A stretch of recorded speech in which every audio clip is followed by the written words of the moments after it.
tarde para você que está almoçando ainda, bom dia. Você que está assistindo esse vídeo ou essa live agora. Essa live aqui é sobre a herança emocional, como os traumas dos pais podem influenciar nos filhos.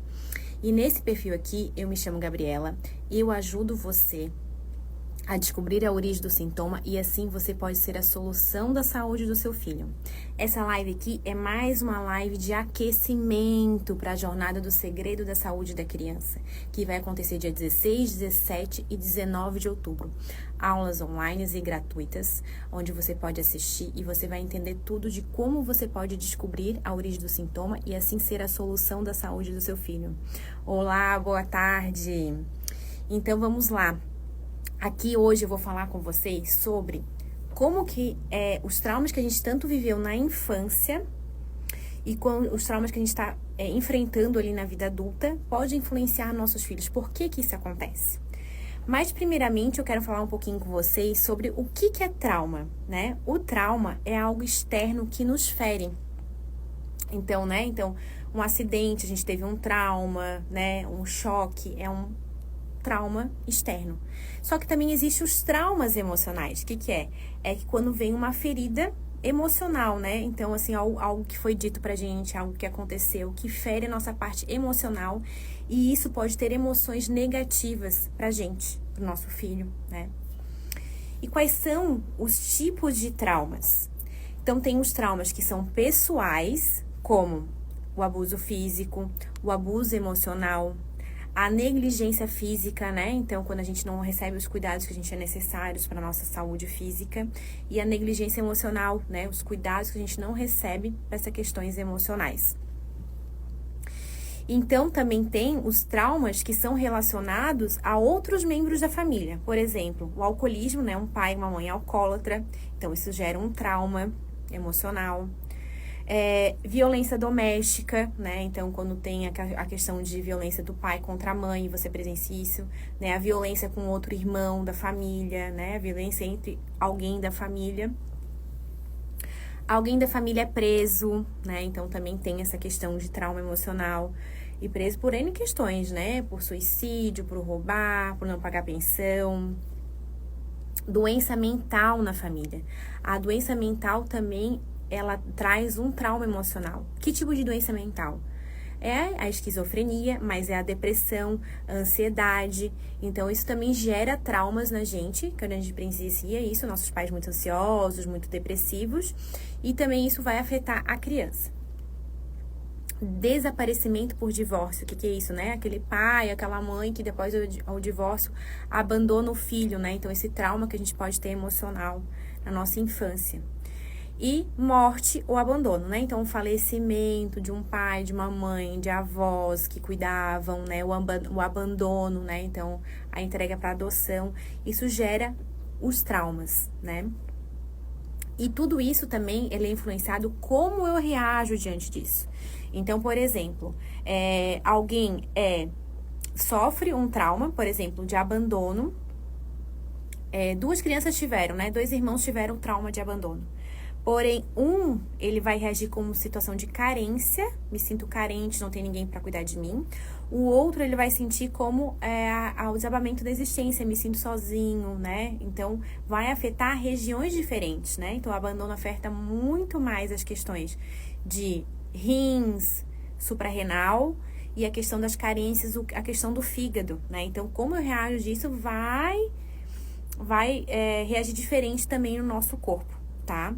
Então, agora, eu vou te explicar como é que acontece essa transmissão de trauma. Dentro da psicologia, o Jung, que era um psicanalista, um psiquiatra, ele dizia que a gente tinha o nosso inconsciente coletivo. Aonde a gente vive naquele ambiente, a gente é muito influenciado por aquilo. Depois veio a Anja Celan-Schutzenberg, que é a criadora da psicogenealogia, que é uma das técnicas que eu utilizo no método do segredo da saúde da criança. Ela fala também que o inconsciente, na verdade, ele é familiar também. Então, tudo que está acontecendo dentro da família, a criança, ela envolve aquilo. Vou dar um exemplo. A criança é o peixinho, a gente na nossa infância era o peixinho, os nossos familiares, cuidadores é a água do aquário, né? Então, eu sempre dou esse exemplo. Se o aquário tá sujo, o peixinho ele não consegue respirar, né? Então, o que que acontece? A gente tira o peixinho, limpa o aquário e devolve o peixinho lá de novo, né? Então, é isso para entender o que a Anne fala muito. Mas existe já pesquisa falando sobre isso? Então, eu fiz aqui uns slides aqui para mostrar para você. Deixa eu mudar aqui a forma, ó. Então, aqui, ó, esse slide aqui, ele mostra uma pesquisa de 2022, publicada pela revista Nature, que é uma revista bem conceituada dentro da ciência, tá? Mostrando que, aqui tá em animal, tá? Mas tem, ele fez o exemplo com o animal, mas ele tá falando sobre a questão de mamíferos, tá? Então, nós somos mamíferos, né? Aqui, por exemplo, a fêmea, a mulher, ela sofreu um trauma emocional. Esse trauma, ele vai ficar registrado ela estava aqui grávida, né? Esse trauma vai gerar tanto na filha quanto na neta, né? Porque vai estar essa informação tanto no gene do bebê quanto nas células germinativas daquele bebê, né? Isso aqui a gente chama de intergeracional. O mesmo acontece com o homem, né? Por questão do filho. Quando essa informação já passa para os seguintes, que aqui já não tem mais esse contato, essas pessoas já faleceram, a gente chama de transgeracional essa informação. E aqui ele fala bastante, ó, futuras gerações também, em um ponto de interrogação, também passam essa informação.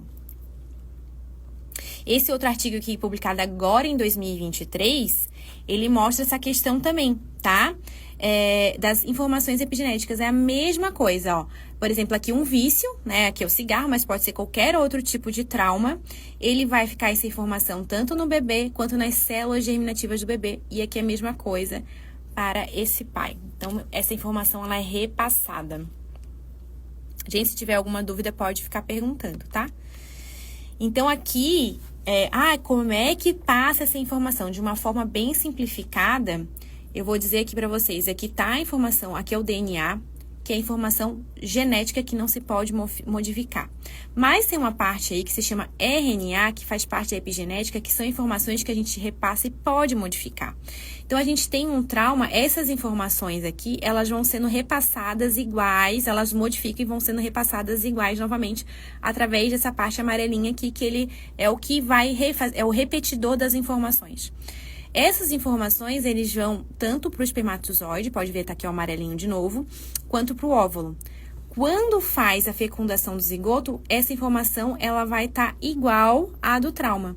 Então, é isso, vai através da epigenética, através do RNA. Tá, mas assim, o que acontece para essa informação ficar nos nossos filhos, né? Então, por exemplo, esse artigo aqui, ele fala de 2019, o impacto dos traumas maternos, vou botar assim, o impacto dos traumas maternos na criança em idade, assim, de 5 a 7 anos. Então, o que eles fizeram? Eles avaliaram a parte do córtex pré-frontal, que é a parte do nosso comportamento, e foi visto que mães que vivenciaram traumas na infância, teve relação com o comportamento e a assimetria desse córtex aqui, tá? Então, é uma assimetria do lado direito e do lado esquerdo. Então, teve essa assimetria.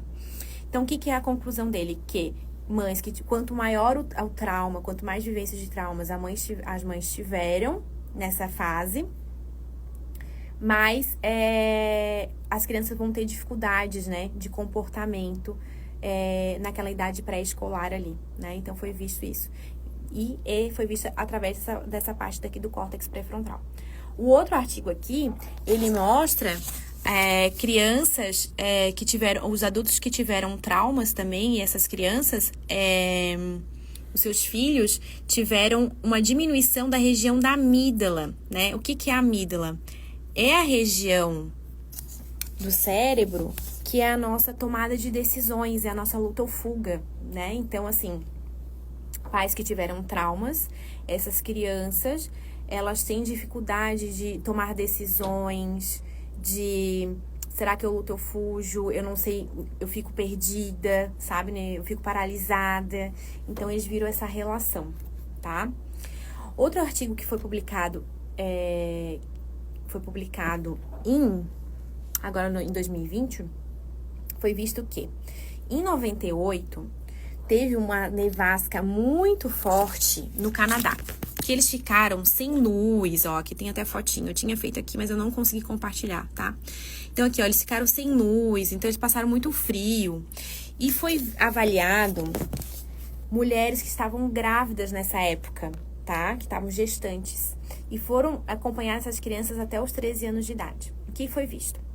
Que, dependendo de como as mães reagiram a isso, foi afetado o comportamento dessas crianças, a parte de aprendizagem, o comportamento delas, o estresse, tá?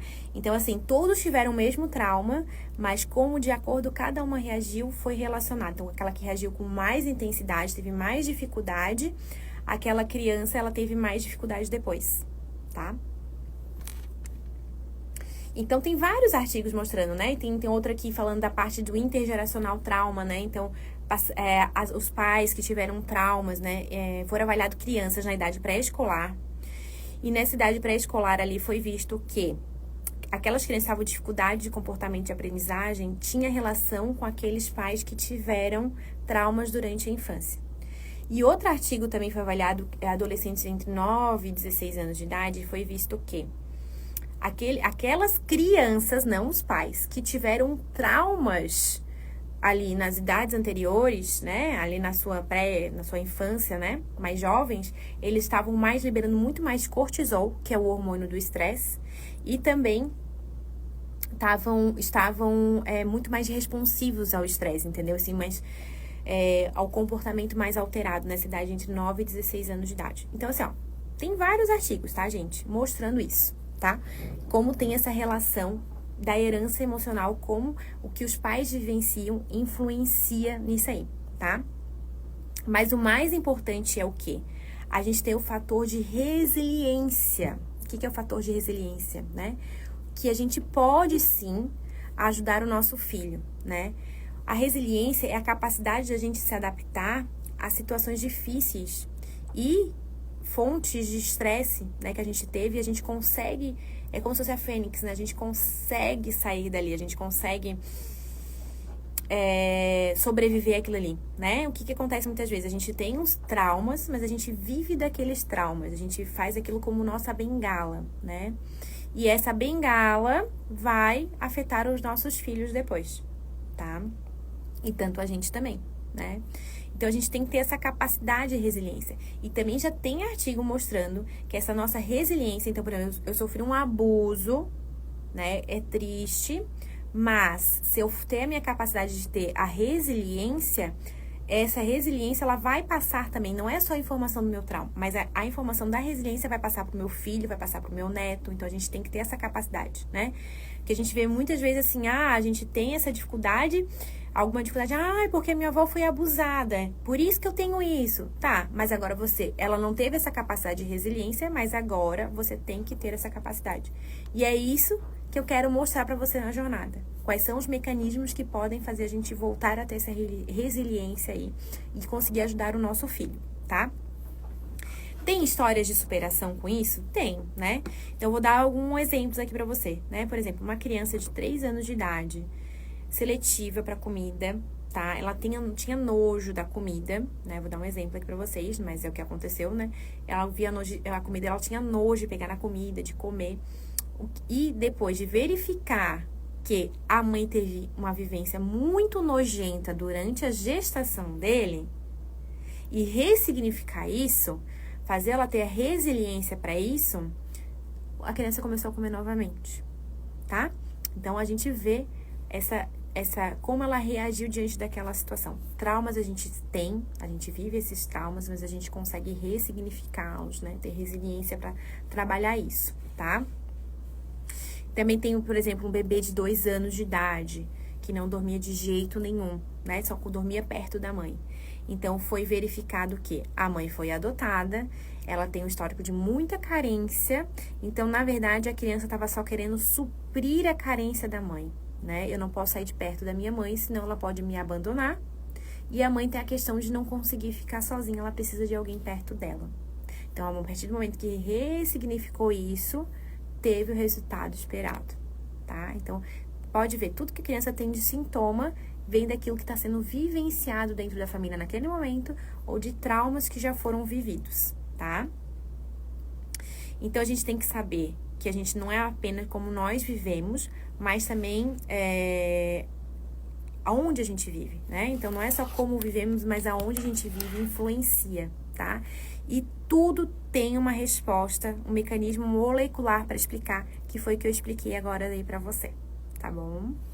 Então, eu espero que você tenha gostado dessa live. Se você gostou, compartilhe com quem precisa saber disso. E te convido aqui de novo para participar da jornada do Segredo da Saúde da Criança. O link tá na bio de inscrição. Aproveite, só mais uma semana para inscrição. 100% online, 100% gratuito. Lá eu vou te mostrar os 3 erros que acontecem nós como os pais que não conseguimos curar nossos filhos e como a gente pode ajudá-los nesse sentido, tá bom? Espero vocês. Obrigada!